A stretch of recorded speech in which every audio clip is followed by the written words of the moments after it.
What is family constellations?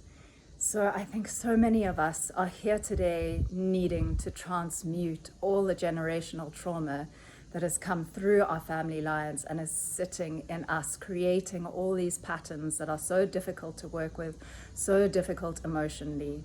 And we know that what we don't transmute gets transferred, it gets passed on. So this work works 7 generations behind us into our family lines and 7 generations in front of us for our children and our children's children, and even for our close families' children and their children's children, because we share the same family lines.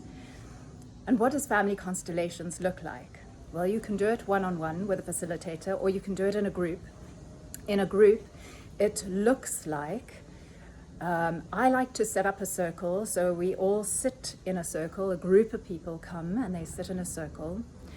I will set up the space beforehand. I'll call in your ancestors to witness and to be open to shifts happening.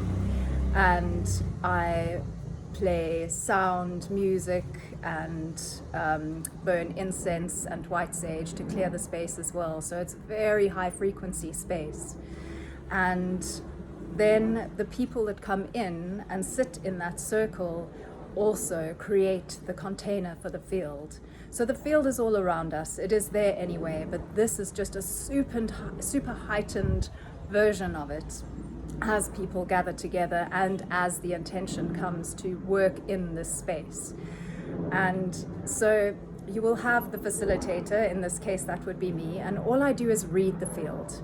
I read what's going on, and if I get it wrong, the field tells me. It goes, no, this doesn't feel right, it's not working, let's try something else. And often things will just shift into what is needed. So you can you may want to work on your relationship with your mom or your son, or an illness or sleep patterns, and then that will be the person that is constellating. So that person will sit next to the facilitator and just witness what is going on.